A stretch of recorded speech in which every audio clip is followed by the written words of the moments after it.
இருக்கு இந்த மாதிரி பண்ணக்கூடாது அப்படின்னு. ஆனால் அதில் பல டிஸ்கஷன் பண்ணும்போது நான் குறைஞ்சபட்சம் ஒரு 6 மாதம் பண்ணியிருப்போம்னு நினைக்கிறேன். தினமும் ஒரு 1 மணி நேரம் பேசுவோம். அப்போ பேசும்போது ஒரு ஐடியா கிடைச்சிது, சரி ட்ரை பண்ணி பார்ப்போமே அப்படின்னு. அப்போ தான் வினோத் சார், அதுக்கப்புறமா வந்து திரு கணேசன், திரு செல்வமுருகன், அதுக்கப்புறம் இவங்களாம் எங்களோட தொடர்பில் கொண்டாங்க. இப்போ பேசும்போது ஒரு விஷயங்கள் சொன்னோம், எப்படி இதை கொண்டு போகிறது, இந்த கொஸ்டின் தான் எல்லாருக்குமே இருந்தது. பல அமைப்புகள், பெரிய பெரிய அமைப்புகள் இங்கே இருக்குது. அந்த அமைப்பெல்லாம் மீறி நம்ம எப்படி செய்ய முடியும், அடுத்த கொஸ்டினும் இங்கே நிறைவேற்றப்பட்டது. இதுக்கெல்லாம் விடைகள் எப்படி கிடைச்சது அப்படின்னா, கொஞ்சம் கொஞ்சமாக நாங்கள் வந்து மூவ் பண்ணோம். கொஞ்சம் கொஞ்சமாக மூவ் பண்ணும்போது முதல்ல 5 பேர் தான் மீட்டிங் போட்டோம். தென் அதுக்கப்புறமா சக்ஸஸ் ஆகிடுச்சு. இது 20வது கூட்டம், இது மாநாடாக நடைபெறுது. இது எல்லாருக்குமே வந்து இதில் இந்த அமைப்புக்கு முக்கிய காரணம் என்ன அப்படின்னா, ஜாதி வெறி கிடையாது நமக்கு யாருக்குமே. எனக்கு தெரிஞ்சு முதலியாசை பொறுத்த வரைக்கும் சரி, பிள்ளைமாசை பொறுத்த வரைக்கும் சரி, நம்ம எல்லாமே அந்த உணர்வு மட்டும் இருக்கிறோம். அப்படிதான் உண்மையான ஒரு விஷயம்.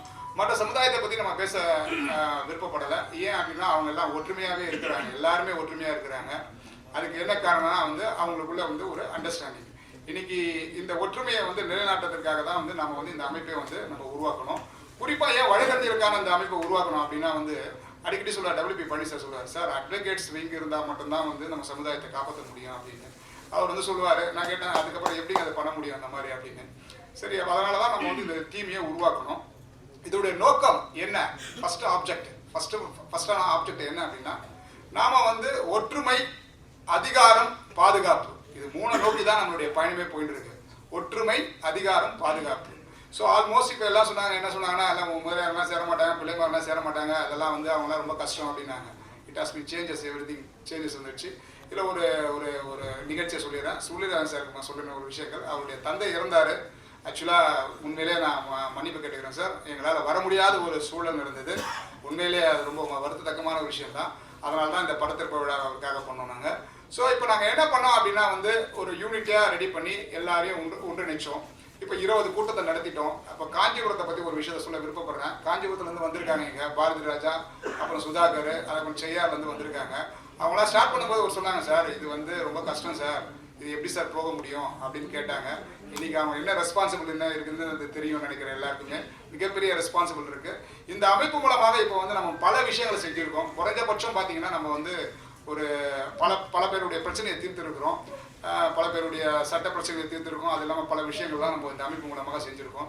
இந்த அமைப்பை வந்து தொடங்குறதுக்கான நோக்கம், திருப்பி ஒரு விஷயம் சொல்கிறேன். பல பேர் கேட்குற கேள்வி என்னன்னா, இது பார் கவுன்சிலை நோக்கி போகுமா, இது வந்து பார் கவுன்சில் எலெக்ஷனுக்காக மட்டுமா இந்த அமைப்பு தொடங்கப்பட்டது அப்படின்னு ஒரு கேள்வி நிறைய பேர் கேட்டாங்க. அது உண்மையிலே தவறான ஒரு விஷயத்தை நான் சொல்றேன். காரணம் என்ன அப்படின்னா, அதுவும் ஒரு பார்ட்டு. நமக்கு அந்த பார்ட்டி இல்லைன்னா நம்ம எதுவுமே பண்ண முடியாது. நீங்க அதிகாரங்கள் இல்லாம நீங்க வந்து எல்லாம் சும்மா இங்க உட்காந்து என்ன வேணாலும் பண்ணலாம். அதிகாரத்துக்கு போனா மட்டும்தான் நம்ம வந்து பல விஷயங்கள் சாதிக்க முடியும். பேரறிஞர் அண்ணாவுக்கும் பெரியாருக்கும் உள்ள பெரிய டிஃபரன்சியேஷன் இந்த இடத்துல தான் நிற்குது. காரணம் என்னன்னா வந்து அண்ணா வந்து சொன்னது நம்ம அதிகாரத்தை நோக்கி போகணும்னு, ஆனா பெரியார் அதை நோக்கி போகல. அந்த மாதிரி தான் நம்மளுடைய அமைப்பும் சரி, நம்ம வந்து அதிகாரத்தை நோக்கி போயே ஆகணும், கண்டிப்பா போயே ஆகணும். ஒவ்வொரு பார்லையும் இப்போ பேசிக்காக பார்த்தீங்கன்னா காஞ்சிபுரம் பாரு, அதுக்கப்புறம் வந்து GT பாரு, அதுக்கப்புறம் வந்து மற்ற எல்லா பார்லையுமே எலெக்ஷனில் நம்ம ஆட்களை நிற்க வச்சு அவங்களை ஜெயிக்க வைக்கிறோம். திருப்பி ஒரு விஷயம் சொல்கிறோம், நம்ம வந்து யாருமே ஜாதி வெளியவர் கிடையாது, ஜாதி உணர்வுகள் இருந்தால் மட்டும் போதும். இதை நோக்கியே தான் நம்மளுடைய பயணங்கள் இருக்குது. குறைந்தபட்சமாக பல திட்டங்களை நம்ம வந்து செயல்படுத்தின்னு ஒவ்வொரு திட்டமாக. இதில் வந்து உறுப்பினராக இருக்கிறவங்க மட்டும்தான் ஒரு விஷயத்தை நம்ம பண்ணிட்டு இருக்கோம். அது வந்து ஒரு கொஸ்டின் வந்தது, உறுப்பினர் இல்லாதவங்க நம்ம ஏன் செய்யணும் அப்படின்ற ஒரு விஷயங்கள் வந்தது. அதை கொஞ்சம் மாற்றி செய்யக்கூடிய சூழ்நிலை இப்போ உருவாக்கியிருக்கோம். என்ன மாதிரி அப்படின்னா வந்து இப்போ உறுப்பினராக சேர்றவங்களுக்கு வந்து சின்ன உதவிகளை செஞ்சுட்டு இருக்கோம். அது நீதியரசர் ஐயா அவர்களுக்கு தெரியுமான்னு தெரியாது, அதை நாங்கள் இப்போ எக்ஸ்பிளேஷன்ஸ் கொடுத்துட்றோம். அனைவருக்கும் வணக்கம். சீர்மிகு சென்னையில் பாரம்பரியமிக்க உயர்நீதிமன்ற அருகில் அமைந்துள்ள புகழ்மிகு அரங்கில் நடைபெறுகின்ற பெருமைமிகு நாமெல்லாம் சந்தோஷிக்கக்கூடிய சமூகத்தின் சிறப்பான கூட்டத்திற்கு சிறப்புரையாற்றி ஆலோசனை வழங்க வந்துள்ள நாம் அனைவரது அன்பிற்கும் மரியாதைக்கும் உரிய சேலத்து மாங்கனி நீதியரசர் ஜெகதீசன் உள்ளிட்ட விருந்தினர் அனைவருக்கும் என்னுடைய இனிய மாலை வணக்கம். நிகழ்ச்சியை பற்றி எதுவுமே கூறவில்லை என்று கூறினார், ஆனால் தொகுப்புரையாளர் என்னை பற்றி அவ்வளவு கூறியிருக்கிறார்கள். ஆகவே அவருக்கு என்னுடைய பாராட்டுகள். லா லூமினரிஸ் பிரிகேட் இந்த பெயரை அவர்கள் தேர்வு செய்வதற்கான காரணத்தை சங்க கூறினார்கள். ஒரு அமைப்பு எப்படி அமைக்கப்பட வேண்டும், அதற்கு என்ன நோக்கம் இருக்க வேண்டும், அதை எப்படி செயல்படுத்த வேண்டும், அதற்கான திட்டமிடுதல் என்ன, அந்த திட்டமிடுதலை செயல்படுத்தக்கூடிய செயல்வீரர் யார் என இவை அனைத்தையும் மிக சரியாக கணக்கிட்டு சங்கர் தம்பதியரும் வினோத்தும் அவரோடு இணைந்து பணியாற்றுகிறவர்கள் செய்து கொண்டிருக்கிறார்கள். அதற்காக உங்களுக்கெல்லாம் ஹேட்ஸ் ஆஃப், வாழ்த்துக்கள். பாரதி கூறினான், எந்தையும் தாயும் மகிழ்ந்து குழாவின் நாடே, அதன் முந்தைய 1000 ஆண்டுகள் வாழ்ந்து முடிந்த நாடே, அவர் சிந்தையில் 1000 எண்ணங்கள் வளர்ந்து சிறந்த நாடே என்றான். இந்த பாரத நாடு ஏன் சிறந்து விளங்கியது, அதில் நமக்கு என்ன பங்கு? இங்கே பேச நண்பர்கள் கூறினார்கள் எப்படி விடுதலை போராட்டம், அவர் மருத்துவர் என்று கூறினார். எனக்கு சந்தேகம், அவர் மருத்துவராக இருக்கிறாரா அல்லது வழக்கறிஞர் படித்துவிட்டு மருத்துவராக சந்தேகம். அவர் நாமெல்லாம் உண்மையிலேயே வழக்கறிஞர்கள் எல்லாம் அவரை பார்த்து தெரிந்து கொள்ள வேண்டும், எப்படி வழக்கறிஞர்கள் நம்முடைய முன்னோர்கள் எப்படி சாதித்தார்கள் என்பதையெல்லாம் இங்கே சுட்டிக்காட்டினார்கள். உண்மையிலே நாம் யாருமே அதை பற்றி பேசவில்லை. எத்திராஜி முறையை தொடங்கி அதற்கு முன்பு இருந்தவர் எல்லாரையும் கூறினார், பல தரப்பையும் குறிப்பிட்டார். நான் பாரதியை தள்ளி சென்று விட்டேன்.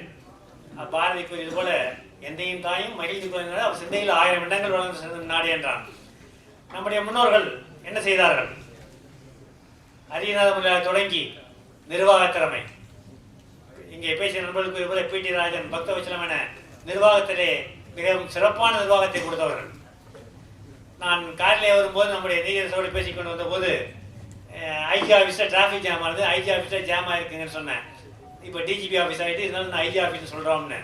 அப்போ அவங்க சொன்னாங்க, ஐஜின்னா அருள், யூனிவர்சிட்டின்னா ராமசாமி முதலியார் என்று அந்த ஒரு ஐடென்டிட்டி கொடுத்து விட்டு சென்றவர்கள். அதே போல நம்முடைய முன்னோரெல்லாம் தங்களுடைய துறையிலே தாங்கள் எந்த துறையில் இருந்தாலும் அங்கே சாதனை புரிந்தார்கள், சாதித்தார்கள். அதனால் நமக்கு பெருமை சேர்த்தார்கள். அதில் இடையே தொய்வு ஏற்பட்டது. ஏன் அந்த தொய்வு ஏற்பட்டது? அதற்கு என்ன காரணம்? முதன்மையானவர்கள் தான் எல்லா துறையிலும் முதன்மை. அதே போல நம்மிடம் ஒற்றுமையின்மையாக இருப்பது முதன்மையாக இருக்கிறோம். அதுதான் ஒரு அடிப்படை காரணம். இங்கே பேசியவர்கள் கூறினால் ஒற்றுமையும் அதிகாரமும் தேவை என்று. அந்த ஒற்றுமை நம்மிடம் குறைந்ததும் ஒரு காரணம். ஏன் ஒற்றுமை குறைந்ததற்காக நான் அந்த காரணத்தில் செல்ல விரும்பவில்லை. ஒற்றுமை என்பது மிகவும் அவசியம். ஏனென்றால் இன்றைய தினம் எங்கு அதிகாரம் இருக்கிறதோ அங்குதான் அனைத்தும் நடக்கிறது. நீதித்துறை எடுத்துக்கொண்டால் அந்த காலத்திலே கோலோச்சியவர்கள், நம்முடைய நீதியரசர்கள் முன்பு நடராஜன், நாகப்பன், நீதியரசுக்கு எதிர் வீட்டில் பக்தவச்சலம், இப்படி வரிசையாக பல நீதியரசர்கள் இருந்திருக்கிறார்கள். மாவட்ட நீதிமன்றங்களும் பல நீதிபதிகள் இருந்திருக்கிறார்கள். இன்றைய நிலைமை என்ன? அதை போன்ற பதவிகளில், உயர் பதவிகளில் எத்தனை பேர் இருக்கிறார்கள்? ஏன் அதற்கு செல்ல முடியவில்லை? அந்த பதவியில் செல்வதற்கான பரிந்துரை பல்வேறு இடங்களிலிருந்து பல்வேறு காரணங்களுக்காக செய்யப்படுகிறது. அப்படி இந்த சமூகத்தில் இருக்கிறவர்களை ஏன் பரிந்துரைக்க மாட்டேன் என்கிறார்கள்? பரிந்துரைப்பதற்கான இடத்தில் நாம் ஏன் இல்லை என்பதெல்லாம் நாம் சிந்தித்து பார்க்க வேண்டும். அவ்விதம் உயரிய பதவி என்பது தனிப்பட்ட நபருக்காக அல்ல, இந்த சமூகத்திற்கு பயன்படுவதற்காக, பாடுவதற்காக. அதற்காகத்தான் நான் கூறினேன், அரியநாதம் தொடங்கி சென்னை பல்கலைக்கழகத்தின் துணைவேந்தர் வரை இருந்தவர் அனைவருமே அவர்கள் இருந்த பதவியை சமூகத்திற்கு பயன்படுத்துவதாக செய்தாரே தவிர தங்களுக்காக பயன்படுத்திக் கொள்ளவில்லை. ஆகவே இந்த சமூகம் சமுதாயத்திற்காகவும் நாட்டு நலனிற்காகவும் பாடுபட்ட சமூகம். அந்த சமூகத்தின் வரலாறு தொடர்ந்து புகழ்மிக்கதாக இருக்க வேண்டும் என்றால் அதற்கான அடிப்படை தான் இங்கே அமைக்கப்படுகிறது. அதில் நம்முடைய பங்களிப்பும் இருக்க வேண்டும். அந்த வகையிலே நாம் அனைவரும் ஒன்றிணைந்து செயல்பட வேண்டும் என்பதுதான் என்னுடைய ஒரே கருத்து. முன்னிலை வகிப்பது எனக்கு முன் உரையாற்றிய எனது இனிய சகோதரர் நீதியரசர் பாஸ்கரன் அவர்களே, வரவேற்புரையாற்றி அமர்ந்திருக்கும் திரு சிவராஜ் அவர்களே, விழாவை சிறப்பிக்க வந்திருக்கும் அரங்கில் உள்ள சகோதர சகோதரிகளே,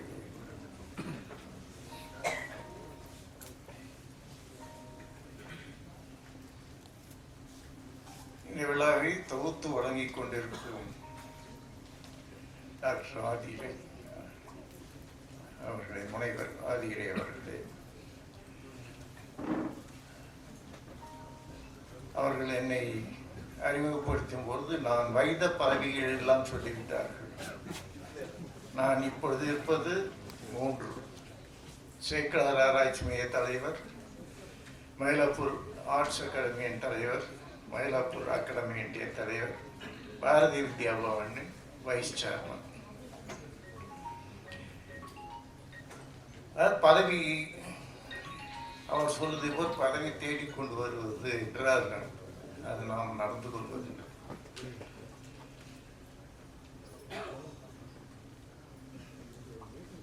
எனக்கு முன்னால் பேசிய எனது சகோதரர் பாஸ்கரன் அவர்கள் அருமையாக பேசினார். அதாவது இந்த கூட்டத்தினுடைய நோக்கம் என்ன, இது நாம் செய்ய வேண்டியது என்ன என்பதை பற்றி பேசியதோடு டாக்டர் அவர்கள் சொல்லியது குறிப்பிட்டு நமது முன்னோர்கள் எப்படி இருந்தார்கள், நாம் இன்று ஏன் பின்தங்கி விட்டோம் என்று குறிப்பிட்டார்.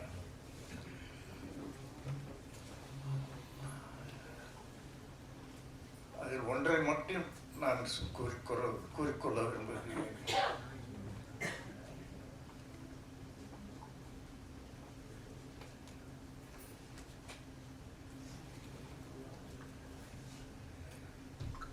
நமது இனத்தவர், நமது முன்னோர், நம்மால் மறக்கப்பட்டவர்கள் எப்படி அந்த நிலைக்கு உயர்ந்தார்கள் என்பதை சற்றே சிந்தித்து பார்க்க வேண்டும். அவர்கள் அன்று போட்டி போட்டது யாருடன்?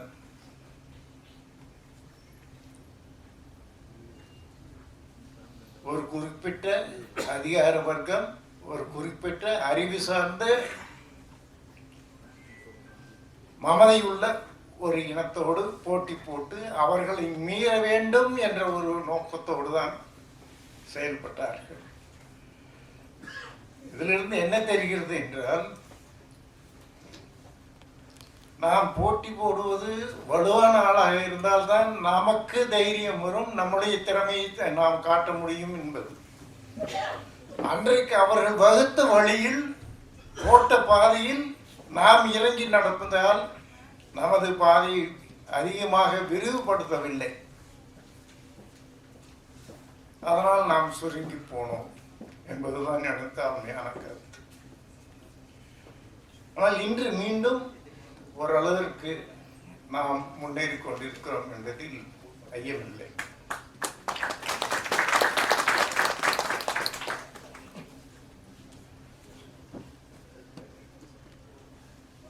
இந்த மாதிரி கூட்டங்கள் ஏற்பாடு செய்ய வேண்டியது மிகவும் முக்கியம்.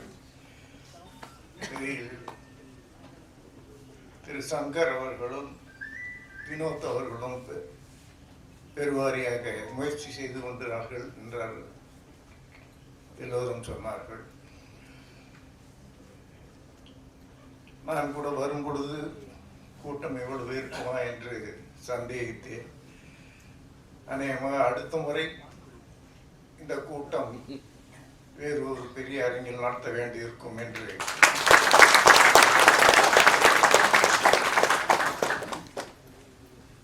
நினைப்பதோடு விரும்புகிறேன். அந்த அளவுக்கு உங்களுடைய ஒற்றுமை வேண்டும். திரு நீதியரசர் பாஸ்கரன் அவர்கள் சொல்லியது போல் நமது பங்கேற்பால் தான் எந்த அமைப்பும் வளரும்.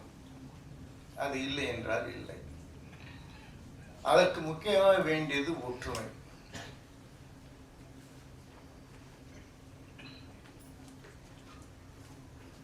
எனக்கு ஒரு சிறிய மாற்று கருத்து. இங்க பேசுகிற எல்லாமே நமக்கு சமுதாய ஒற்றுமை, அதிகாரம், பாதுகாப்பு வேண்டும் என்று சொன்னார்கள். சமுதாய ஒற்றுமை, பாதுகாப்பு, உடன்பாடு. ஆனால் இந்த அதிகாரம் என்பது எனக்கு சற்றே மாறுபட்ட கருத்து. ஏன் என்று சொல்கிறேன்.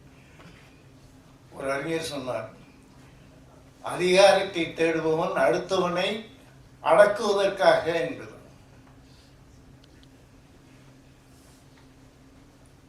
நமக்கு அந்த எண்ணம் இல்லை. நாம் வளர வேண்டும், நாம் முன்னேற வேண்டும், நமது சமுதாயம் வளர வேண்டும். அதை நாம் மனதில் நிறுத்தினால் நிச்சயமாக நம்மிடையே ஒற்றுமை வளரும். நம்மிடம் ஒற்றுமை வளர்ந்தால் நாம் வளருவோம்.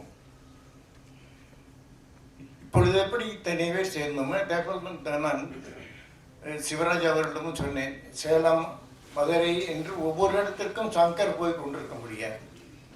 அங்கு இருக்கும் ஒரு குறிப்பிட்ட சிலர் தான் ஈரோடிலிருந்து வந்திருக்காரு. இவரை போல் ஒரு அங்கங்கு ஒரு குரூப்பை தேர்ந்தெடுத்து அவர்களை நிர்வாகிகளாக போட்டு அங்கு ஏற்பாடு செய்ய சொல்லி நாம் அங்கு செல்ல வேண்டும். அப்பொழுதுதான் அங்கு முன்னேற முடியும். நாம் அங்கு அவர்களை இங்கு வரவழைப்பதனால் அங்கு இருக்க கூட்டம் தான் ஒரு சிலர் தான் வருவார்கள். இப்போ ஈரோட்டிலிருந்து இவர் வந்திருக்கிறார், திருவண்ணாமலையிலிருந்து வந்தார்கள் என்றால் விழுப்புரத்திலிருந்து வந்திருக்கிறார்கள் என்று சொன்னார்கள். காஞ்சிபுரம் பக்கம்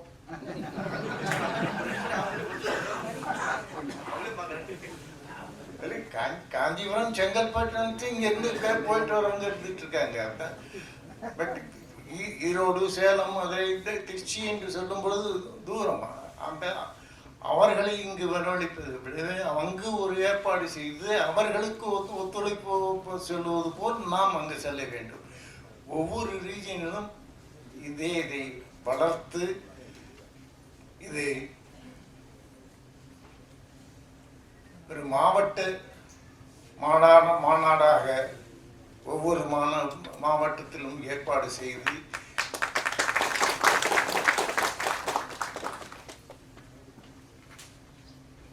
ஓரிரு ஆண்டுக்குள் இது ஒரு மாநில மாநாடாக மாறும்.